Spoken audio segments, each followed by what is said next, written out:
예, 오늘 다 같이 함께 은혜를 나누는 모든 분들에게 하나님의 그 은혜와 축복이 넘치시기를 축복합니다. 문제의 해답은 거룩함에 있다라는 제목으로 함께 은혜를 나누도록 하겠습니다. 오늘 본문 말씀은 베드로전서 1장 15절과 16절입니다. 거룩에 대한 오해 때문에 이 거룩이란 말을 우리가 써는 것을 참 싫어합니다. 거룩하다는 말은 하나님 안에서 깨끗하게 되어지는 것을 의미하고, 그리고 세속의 영역이나 죄악의 영역으로부터 우리가 분리되고 구별되어지는 것을 말씀을 합니다. 하나님은 예수 그리스도 안에서 우리를 세상과 구별해서 우리를 부르시고 구원하셨는데, 구별하셨는데, 우리는 다시 세속적으로 돌아가려고 하고 세상과 구별이 없어지는 이것이 문제입니다.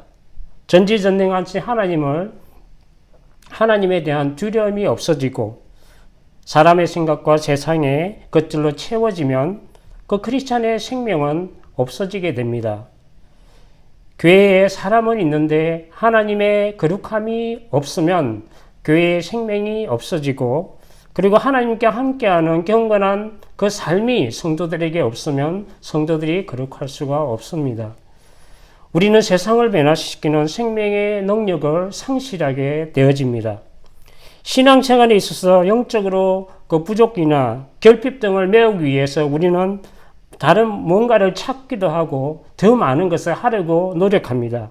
그러나 그럴 때일수록 우리는 아주 영적인 그 근본적이고, 그리고 그 기본으로 돌아가야 합니다. 오늘 본문 베드로전서 1장 15절과 16절에 보면 우리를 부르신 하나님이 거룩하신 것처럼 우리가 모든 행실에서 거룩한 자가 되고 내가 거룩하니 너희도 거룩하라고 말씀을 주고 계십니다. 오직 너희를 부르신 거룩한 이처럼 너희도 모든 행실에 거룩한 자가 되라. 기록되었으되 내가 거룩하니 너희도 거룩할지어다 하셨느니라. 구별되고 부르심을 받은 그 이유는 구별이 되어서 부르심을 받은 구원받은 우리는 하나님의 거룩하신 성품을 닮아서 자라가야 하고 진리의 말씀을 순종할 수 있는 그런 선한 양심과 선한 행실이 삶을 통해서 나타나야 합니다. 그러나 점점 세상과 구별이 없어지고 그 정결한 양심과 행위보다는 죄로 영혼이 어두워지고 오히려 세상과 섞여서 정결한 모습을 잃어갈 때가 많습니다.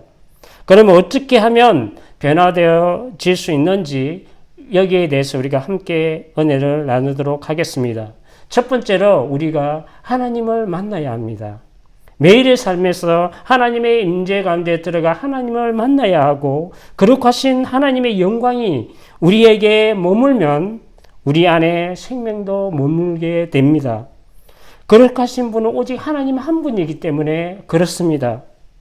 거룩하신 하나님의 영광이 우리를 비춰주셔야 하고 우리가 그 빛의 영광에 충만해야 우리가 거룩해질 수가 있습니다.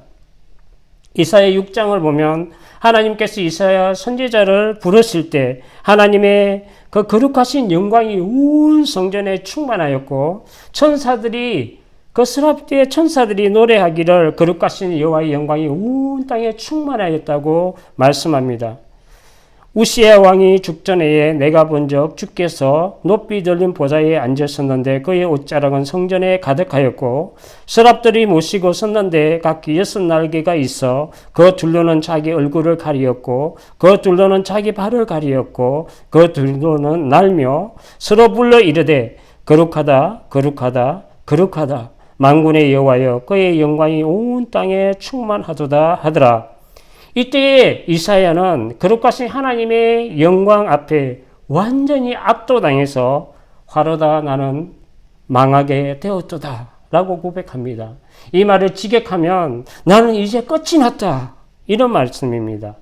무결하시고 거룩하신 하나님의 존재 앞에 제대고 제된 사람의 그 모습이 그 제약된 모습이 드러나게 되고 제약된 이스라엘 백성들이 무결하시고 거룩하신 하나님 앞에 드러나게 된 것을 말씀합니다.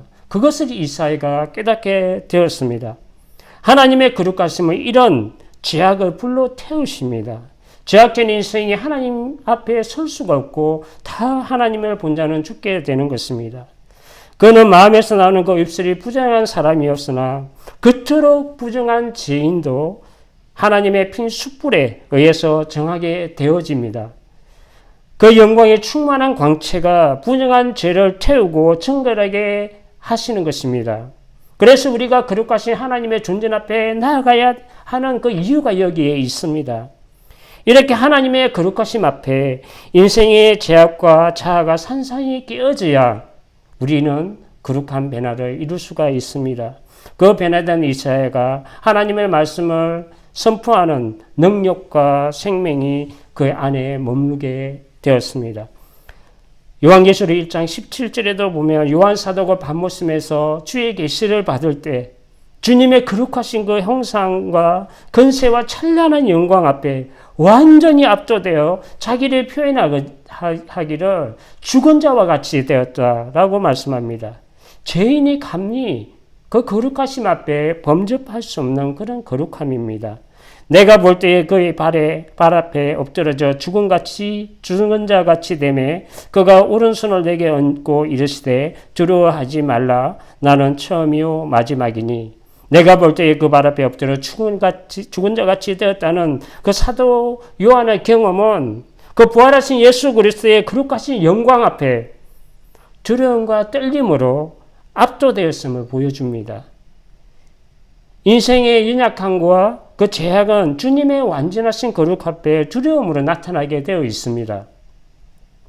그러나 이것은 곰이나 사자나 호랑이 같은 그 명수 앞에 그 두려움과 다릅니다. 살인자나 폭력자나 공포와 전율을 느끼는 그런 것과 다른 두려움입니다. 성도들은 하나님을 만날 때 하나님을 경외하는 그 삶으로 변화가 일어납니다. 거룩하심 앞에 하나님의 거룩하심 앞에 나의 죄된 모습과 그 나의 옛 모습이 죽고 없어져야 우리는 새로운 변화를 경험할 수가 있습니다. 그런데 우리는 늘 우리의 못된 자아와 고집을 버리지 못하고 하나님이 아닌 자기 중심적인 삶을 살아가고 있습니다. 선지자와 하나님의 사람들은 주의 거룩하심 앞에 자신이 죽었고 자신이 완전히 들어졌음을 우리가 알 수가 있습니다. 그리고 하나님의 거룩한 사명들을 감당하게 되는 그 능력과 생명이 그들 안에 머물게 된 것을 우리가 봅니다. 사도행전 26장을 보면 사도 바울이 자기가 어떻게 구원을 받았고 어떻게 주님을 만났는지 변명하는 내용이 나옵니다. 하늘로부터 해보다 더 밝은 빛이 나와 내 동행하는 사람들을 둘러 비추는지라. 가장 햇빛이 강한 정오임에도 불구하고 주님의 거룩하신 영광의 광채는 바울의 눈을 멀게 합니다. 그리고 하나님의 제자, 그리스도의 제자 아나니아를 통해서 다시 눈을 뜨게 합니다. 그는 이렇게 고백합니다. 그 눈을 뜨게 하여 어둠으로부터 빛으로 사탄의 권세에서 하나님께로 돌아오게 하고 제사함과 나를 미뤄 거룩하게 된 무리 가운데서 기업을 얻게 하리라 하더이다. 주님의 영광의 빛으로 바울이 보지 못한 것은 바울이 가지고 있던 세상의 모든 것들로부터의 단절이었어요. 분리였고 그리고 세상으로부터는 자신의 죽음이었습니다. 생명의 빛으로 눈을 뜨고 변화된 바울은 주의 나라와 복음을 전파를 위해서 생명을 아끼지 아니하는 사람으로 변화되는 것입니다. 거룩하신 하나님의 영광이 우리를 비춰주시고 죄된 우리가 그 영광과 빛에 충만해야 하는 이유가 여기에 있습니다. 햇살같이 빛나시는 주님의 영광의 광채가 우리 속에 들어오면 우리 가운데 있는 죄악과 우리 속에 있는 어둠이 물러가게 되어지는 것입니다. 하나님의 거룩하신 영광 앞에 죄인들이 엎드릴 때 모든 죄악과 어둠이 사라지고 오직 진실하고 거룩한 생명의 열매를 맺게 됩니다. 두 번째로 우리가 어떻게 하면 거룩한 생명으로 변화될 수 있는가? 두 번째로는 성령의 충만함을 받을 때 우리가 거룩한 변화를 이룰 수 있습니다. 육신의 본능을 따라 살아가는 죄된 자를 버려야 합니다. 성령 하나님에 의해서 완전한 통치와 다스림을 받을 때 우리는 거룩한 삶을 살아갈 수가 있습니다.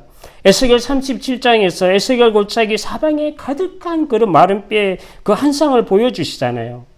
이 마른 뼈들은 세상 사람들이 아니에요. 하나님을 믿는 이스라엘 백성이요, 하나님의 백성들을 이야기를 합니다. 하나님께서 전혀 거룩한 생명이 없는 마른 뼈와 같이 말라 흉측하고 완전한 죽은 그 자기의 백성들의 모습을 선지자에게 보여주고 계시는 것입니다. 무가치하고 말라서 딱딱하고 흉측하고 죄악이 가득한 모습이 하나님께서 보시는 우리 크리스찬의 모습이라는 것입니다. 뼈가 심히 말랐다는 것은 생명의 소망이 멸절된 상태입니다. 여기서부터 하나님의 구원이 시작됩니다.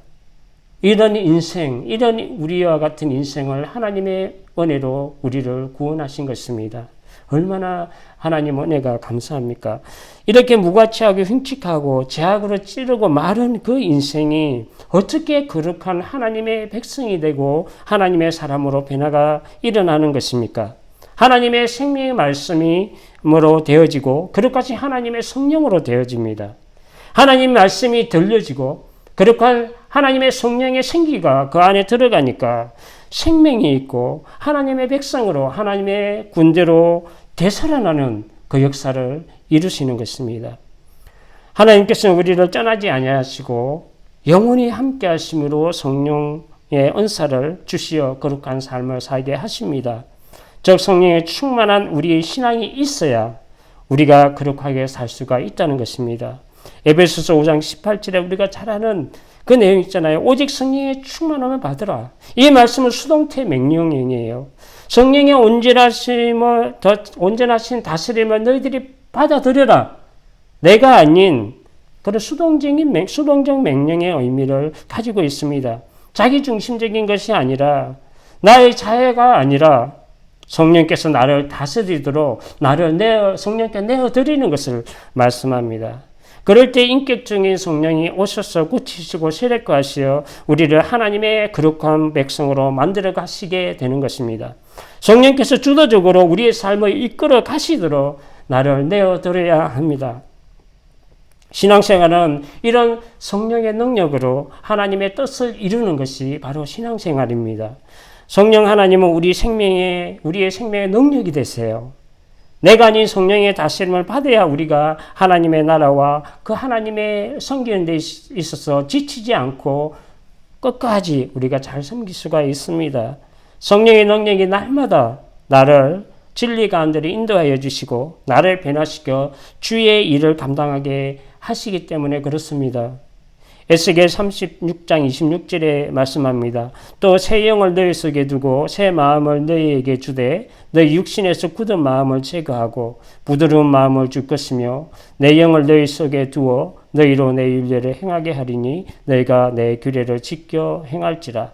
하나님의 영이 우리 안에 있으면 우리가 하나님의 영광과 뜻을 위해서 살게 되어집니다. 우리를 존귀하게 변화시켜 줄 뿐만 아니라 하나님을 위해서 살게 하십니다. 하나님을 섬기는 그것이 이 세상에 가장 가치 있는 것입니다.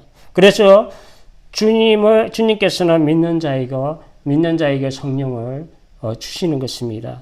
세 번째로 우리가 거룩하게 생명으로 변화될 수 있는 것은 바로 나는 죽고 내 안에 예수 그리스도가 사시는 것입니다.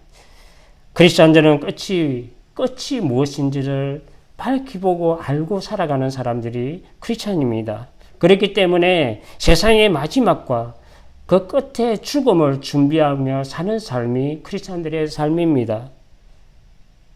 오늘 하루하루를 성실하게 살 수 있는 것은 우리가 소망하고 바라보는 그 천국을 우리가 믿고 바라고 밝히 알기 때문에 오늘 하루하루를 살아가는 그 힘이 됩니다.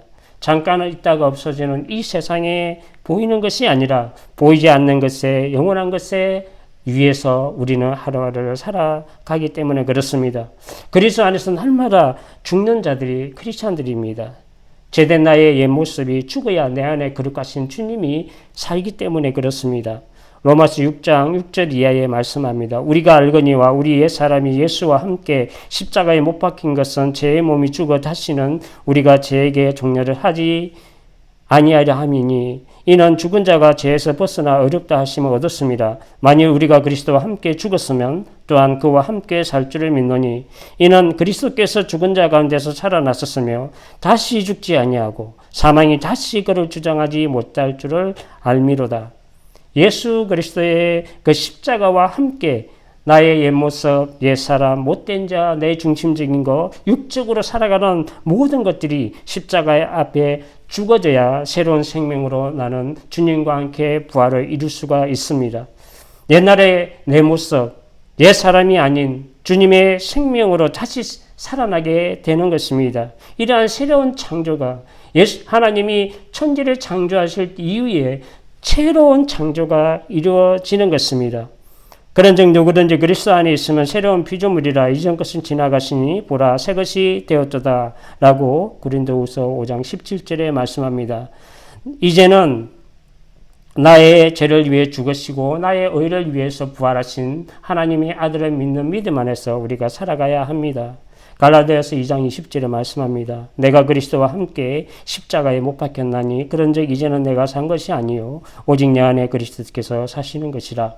이제 내가 육체 가운데 사는 것은 나를 사랑하사 나를 위하여 자기 자신을 버리신 하나님의 아들을 믿는 믿음 안에서 사는 것이라. 우리는 이미 예수 그리스도의 십자가와 부활로 이미 온몸이 깨끗해졌고 우리가 구원을 받았습니다. 우리가 구원받은 성도라 할지라도 날마다 주님의 거룩하신 십자가 앞에 나아가서 우리의 더러워진 일상에서 묻어온드는 그 발들을 잘못된 신앙을 바로잡는 시간이 늘 우리는 필요합니다. 요한복음 13장을 보면 예수님께서 세상을 떠나 아버지께로 돌아갈 때가 이른 줄 아시고 생명같이 세상에 남겨진 그 사랑하는 생명같이 사랑하는 제자들의 발을 씻어주십니다. 그때 주와 선생님이 발을 씻기로 하니까 베드로 사도가 단호하게 거부합니다. 어찌 선생님 주님께서 내 발을 씻길 수 있습니까? 할 때 예수님께서 말씀을 주십니다. 내가 너를 씻기지 아니하면 너와 나와 아무 상관이 없느니라. 예수님 우리를 죄를 씻기 위해서 오신 분입니다. 근데 우리가 씻는 것을 마다하면 주님과의 관계는 없는 것입니다. 그래서 베드로 사도는 이렇게 이야기합니다. 주님, 그러면 내 머리와 손과 발뿐만 아니라 모든 걸 씻겨주세요. 그럴 때 예수님께서 말씀을 주시잖아요. 이미 온몸이 깨끗한 자는 발밖에 씻을 것이 없느니라. 늘 날마다 이미 목욕한 자에게는 발밖에 씻길 것이 없다. 예수님께서 말씀을 주십니다. 이것은 일상에서 묻어오는 죄들을 가지고 날마다 주님 곁으로 나아가야 우리가 주님의 관계를 유지하며 나아갈 수 있다는 것을 말씀합니다. 출애굽기 3장 5절을 보면 모세가 그 미디안에서 떨기나무 가운데 하나님을 만날 때 하나님이 부르십니다. 모세를 찾았습니다. 예, 내가 여기 있습니다. 했을 때 하나님이 이르시되 이리로 가까이 오지 말라. 내가 쓴 것은 거룩한 땅이 내 발에서 신을 벗으라. 가까이 하지 말라. 이것은 죄악된 인간과 하나님 사이에 좁힐 수 없는 그 간격이 있음을 말씀합니다. 그래서 우리는 하나님 앞에 신발을 벗어야 합니다. 온갖 죄악과 불의와 부정과 그 더러움과 먼지의 총체적인 표현이 이 신발입니다. 신발을 벗는 것입니다. 그런 죄악된 모습으로 하나님의 거룩한 땅에 설 수가 없기 때문에 그렇습니다. 부패하고 죄악된 인생이 하나님 앞에 설 수 없음을 말씀하는 것이지요. 그러나 하나님의 거룩하심은 불의하고 죄악으로 가득한 인생을 정결하게 하십니다. 우리는 거룩하신 하나님 앞에 날마다 신을 벗어야 합니다. 말씀을 마치도록 정리하도록 하겠습니다.